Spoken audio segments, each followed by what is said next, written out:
Теперь вкратце остановлюсь на поселении и могильнике Мартупском. А я прям буквально, если позвольте, Владимир Ильич, обращу Да. внимание сейчас всех присутствующих на то, что как раз артефакты, вот как раз о которых вы сейчас говорили, которые мы видели на экране, они здесь в зале, их можно увидеть вживую, абсолютно уникальные, вот ровно из тех богатых погребений. Да. Здесь как раз представлены и наконечники копий, и бронзовый нож, и бронзовая булава, браслеты. Предметы еще пока не отреставрированы, предметам еще предстоит над ними работа и осмысление.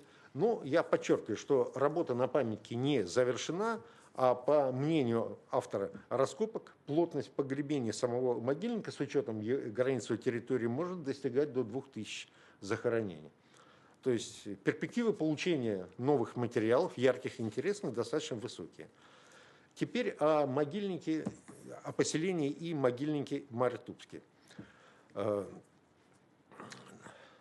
этом памятнике исследована достаточно значительная площадь, в которой было выявлено очень большое количество различных объектов. Поскольку здесь у нас представлены, на этом памятнике представлены как материалы поселенческого памятника, так и могильника, то, соответственно, я не буду проявить все цифры, отмечу, что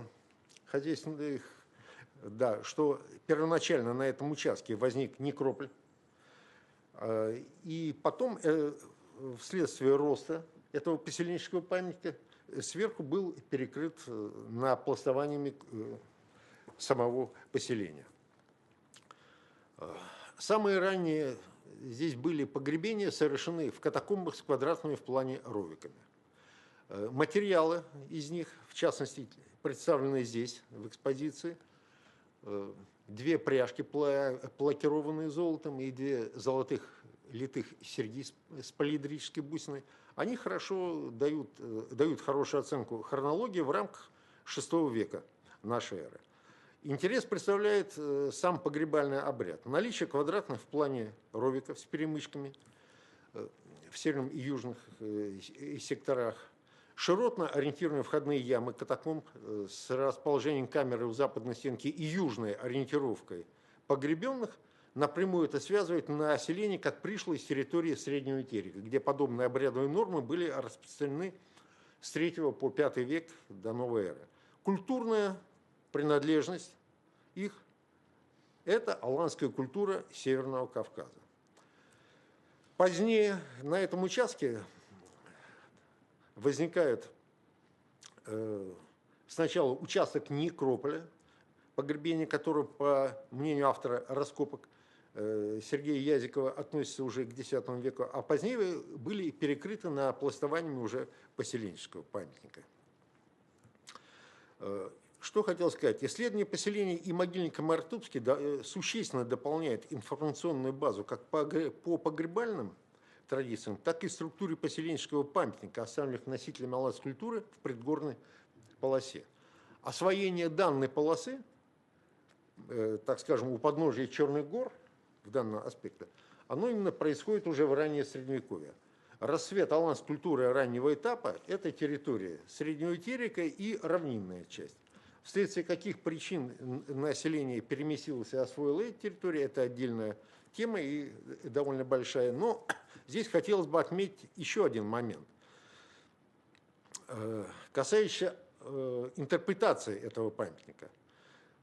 Представляет интерес наблюдение нашего коллеги Азамата Османовича Ахмарова, который присутствует на данном мероприятии, и касающийся его именно атрибуции, исторической атрибуции.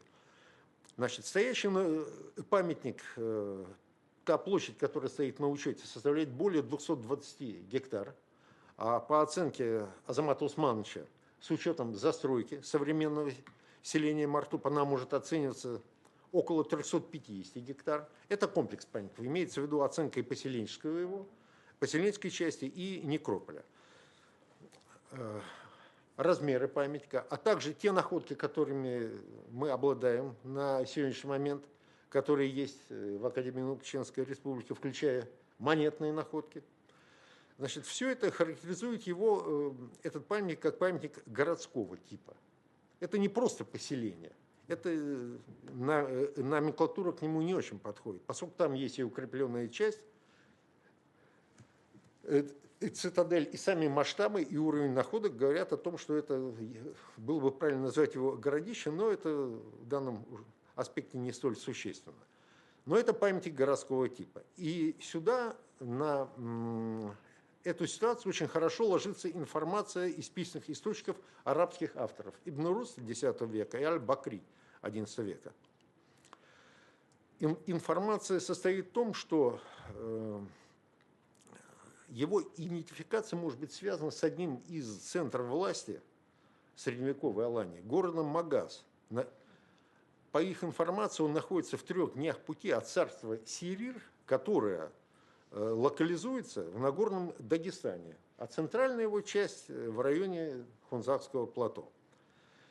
Данная гипотеза, безусловно, конечно, требует дальнейшей разработки, проверки и дальнейших исследований на этом памятнике, которые еще будут продолжены, поскольку они не завершены.